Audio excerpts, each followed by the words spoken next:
It's a much tougher schedule than a year ago because you play better quarterbacks and you have deficiencies up front along the offensive line. And once you get past game one against Carolina, you're playing teams with really good defensive lines that'll put a lot of pressure on the quarterback. And I think the schedule last year was once in a lifetime No doubt. to get that easiest schedule with so many either rookie or young quarterbacks playing. And I think the schedule this year is tougher than it was a year ago. And again, with the major issue up front, look who you play in the first 5 or 6 weeks. And always think offensive line play is the last piece of the puzzle to come together, unless you got a veteran unit that has played together.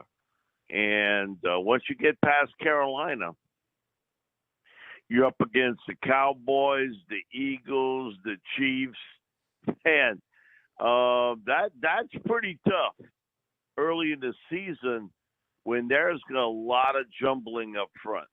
Lack of a running game, I think, is the big question mark for me. Okay. Let's say it plays out that way, Mike D, and the Saints don't make the playoffs and they part ways with Dennis Allen. What do you think Mickey Loomis decides to do at that point? That's a good one. I would have no idea where he would go with this, but I think if they don't make the playoffs, then Dennis is not going to be able to survive this at all. But that's a good question where he sort of would head with the new coaching staff. Okay. Do you think it would be because of his relationship with Miss Benson that even if this doesn't work out and Dennis Allen fails to lead the Saints to, well, it's not just Dennis Allen's front office too, but anyway, if the Saints don't go to the playoffs, then do you believe that it will be Mickey Loomis's call because of the relationship with Miss Benson? Like, he won't be forced out. It'll be a deal where he may decide to go to the beach house or stay, but he'll get to make the call, Mike? Yeah, when Mickey Loomis leaves, it'll be on his terms. It won't be because he's forced out. And, he is part of the structure of the Benson will, that when something would happen with Miss Gail Benson and she would either decide to sell or she passes on, he's part of the group that will end up selling this team. So he's got – see, fans, they delusional thinking that, that he's going to get fired. He's going to leave on his own terms. It's not going to be the pink slip for him. So, again, you never know about retirement because I think sometimes it catches you right away that you understand maybe I'll leave at this point. But if he wants to return, there's no question he will. Okay, so Mickey Loomis will get to decide. It sounds like there's more than two scenarios here. If this plays out the way we're talking about, Loomis can make the next hire. He can go to the house, or he could actually get someone else to make the next hire because he's an executive, right, Mike? That's correct. It's going to be Mickey's call with this.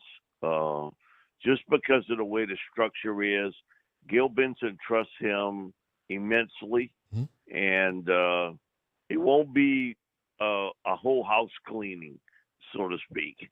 If this doesn't work out, it'll be new coach, new coaches, and maybe a little bit of restructuring, but it's going to be Mickey Loomis's call.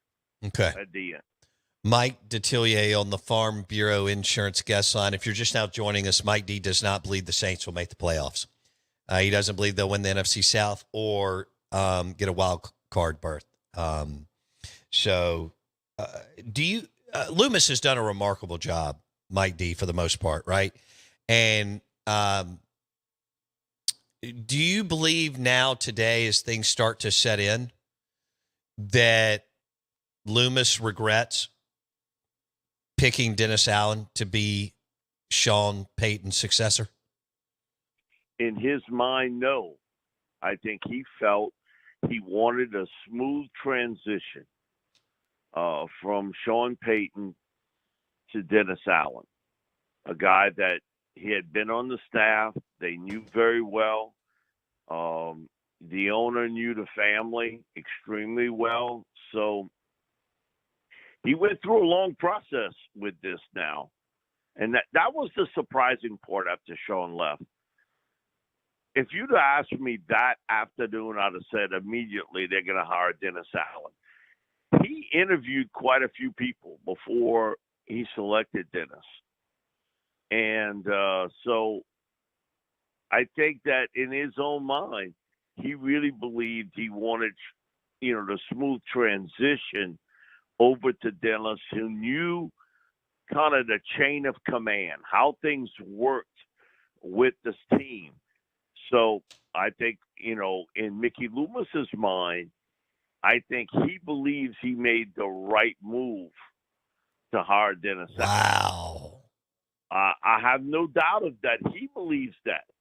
I have no doubt that he believes that. And again, it's been kind of the way things have been with this team. When you go for that long with one coach and one GM, right, that is rare in the NFL. No doubt. For the Saints with Sean Payton, Mickey Loomis. That's a rare occurrence in the NFL.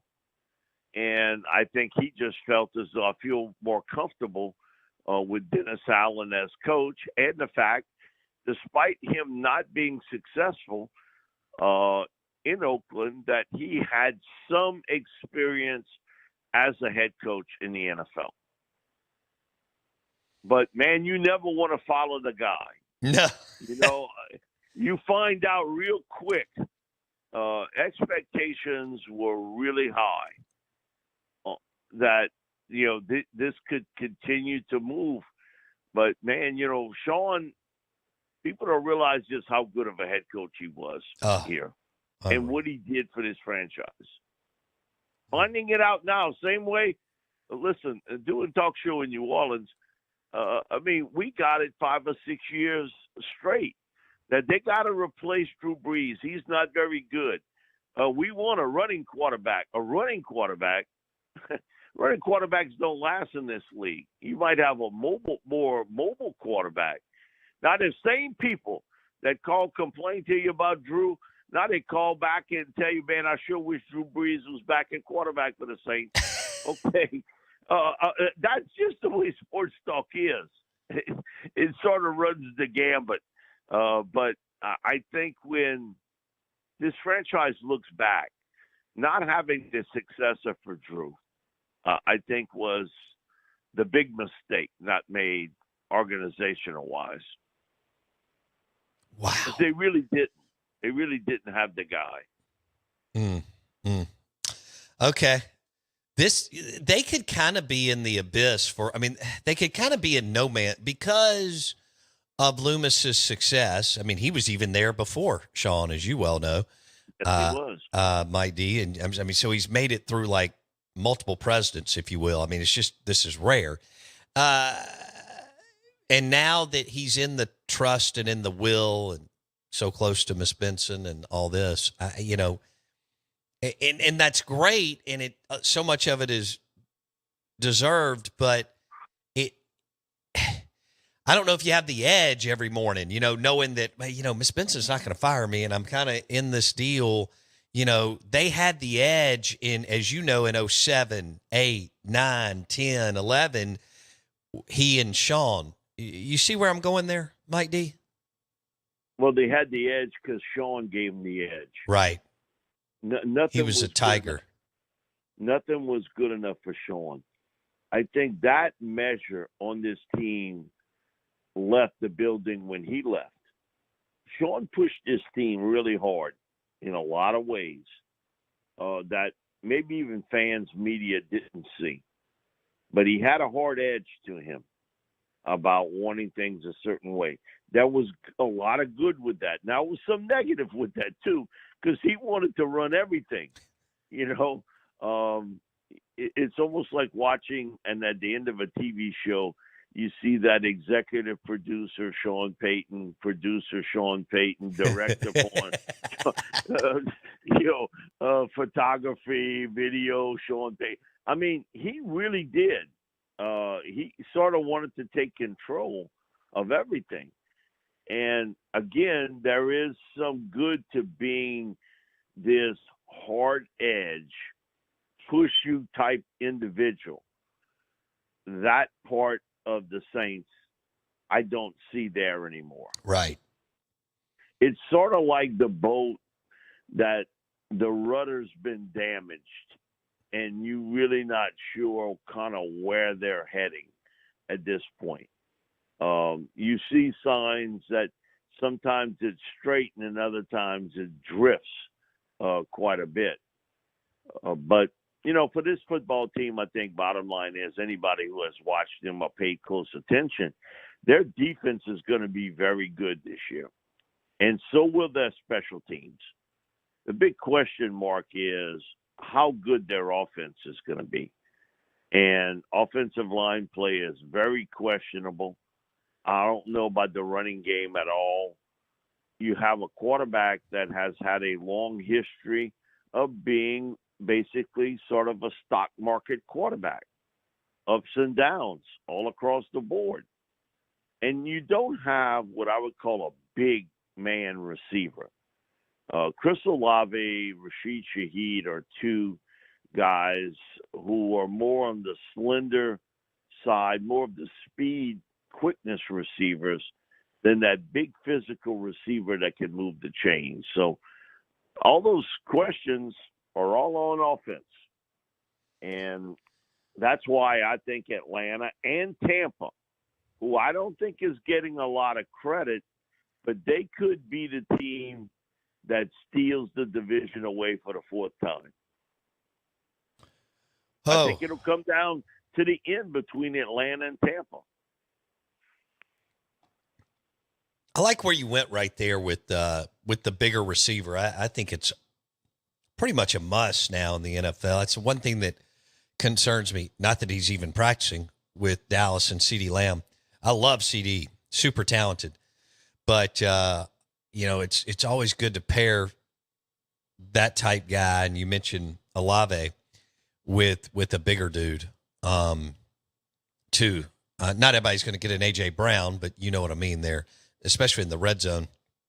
Mike Detillier, WWL Radio TV New Orleans. He joins us on the Farm Bureau Insurance guest line. I guess it's just going to be a party season, Jackson Meadows, for you, because Mike D doesn't have a lot of optimism for your Saints going to the playoffs. All right, and also, Mike, they're not terrible, but they're not good. So that's also no man's land in my opinion. Like, you would rather go 3-14 now than be 8-9 with a better pick, right? Well, they're stuck in football purgatory. You are stuck. So you were a 7-win team, you were a 9-win team. This year, I think you'll probably be an 8-win team. So you stuck in the middle of that 7, 8, 9 mark, right there. Yeah. Football purgatory. Mm. And I think the one thing, optimism for this team, I've done this a long time. Other than the Mike Ditka years, this is probably the least optimistic I've heard Saints fans about this team. That's sort of strange here. because Saints fans, they think they can override everything, but I don't hear it as much. It's not nearly what I heard from a year ago or the year before that, any of the time with Sean. Even with Jim Haslett, it wasn't as much, I think, pessimistic thoughts as there are today. So it's sort of a strange deal because I think fans, they got used to a certain level of play, certain level of coaching. And I think they don't see it. And I think their deal is, you know what, until that changes, I have an interest, but maybe not as much. Yeah, I hear much more optimism about LSU. But you stuck in football purgatory in that, man, you need a lot of prayers to get you out. I do think LSU is going to be the toast of the state, and I think they're going to go 10-2, and I think I like their schedule, and I think they're going to go to the college football playoff. So you're right; they'll kind of gravitate there. The ticket demand. You know this better than I do, Mike D. The ticket demand's not there anymore for the Saints right now either. No, it's not. And it's not that they haven't tried every which way to get that cranked up, but it's the one thing I think with a young franchise. Nothing. Bill Parcells, I've heard him say this for so many years.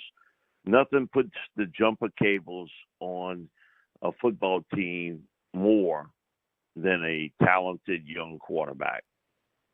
Look at the optimism in Chicago today, right? Because of Caleb Williams. Look the optimism in Washington because of Jaden Daniels. Even in Denver, in doing shows there, from what they've seen of Bo Nix, that there's a lot of optimism there. And you think about Houston. A year ago at this time, had I told you Houston's going to make the playoffs, they're going to win 10 games, you'd have said, stay right where you are. Don't go around a knife or anything sharp. I'm going to come pick you up because you got issues. No one thought that the Texans would be who they are. And if you say you thought it, you lying. No one gave the Texans a shot last year because I think you didn't realize just how good C.J. Stroud was. None of us did. That he could come in this league and do what he did in year one. It is rare. You are in rarefied air to do what Stroud did on a team that was flatlined as an organization. And he was able to lift them up. And I think you may see another team like that this year. And it'll be because of the quarterback play. Cincinnati was never looked at as a contender. Then Joe Burrow hits the scene. Okay, he changes everything. When you look at how you look at the Bengals today, you look at the Packers are being a very consistent team throughout the years. Why? They had Brett Favre, Aaron Rodgers, and now Jordan Love.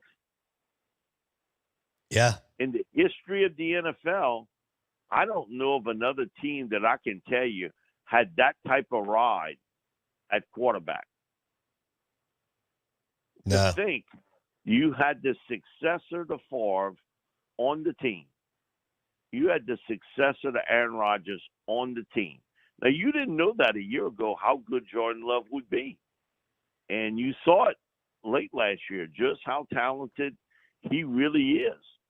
And he's built on some confidence, and they have a shot to play for everything this year. They really do because of that. It's, again, it goes back to that statement. Nothing starts the battery like that talented young quarterback. It gets the fan base excited, media excited for your team, and there's none of that here. All right, Mike D. We'll catch up next week. Hope you have a great week, my man. Thank you. Thank you, Bo. Appreciate it. Mike Detillier, WWL Radio TV New Orleans. Sorry, Saints fans. That was a tough 20 minutes for you. It was. So you're in football purgatory. No man's land. 7-10, 8-9, maybe 9-8, but I don't see it. So I'm gonna go 7-10, 8-9. Now, one good thing is the tickets. It'll be cheap. I mean, I remember taking Wilkes for the years that Sean and Drew were playing. It was outrageous. Yep. I mean, every now and then I would land on a couple of tickets from people who are awesome. Yeah, but I bought. I mean, dude, I can remember. One time we were on the 25-yard line. 20 rows up, and the club levels underneath it. It was outrageous. But when they were winning, those tickets, the demand, it was insane. Now people are giving them away. I remember it would take you 5 hours to get out of the parking lot. Yeah. Back in the day. Yeah. Not like that anymore, unfortunately. Yeah. Over, under. Team total. What is it? 7.5. I knew it. God almighty. I knew it. That is a tough. I'll go under. I'd go under. I'll go 7-10 over 8-9. I agree. 6-2, 6-11, 5-12. Well, you'd rather go down there. You'd rather go. You'd rather go 5-12. And draft shooter, Sanders, or Jackson Dart. I'm not Carson Beck. Latest mock draft has Shadur number 1, Travis Hunter number 2. That's. I'm not ready to go there. I'm not either. I like Travis Hunter up there. Not number 2, but. No, he's a great player. Different athlete. Yeah. All right, we are the Out of Bounds Show. 105.9 The Zone, ESPN. And we're live in the Bank Plus studio. Twitter handle @BoBounds. And Jermaine Benoit, health coach to the stars, will join us at 9:30 today live in studio.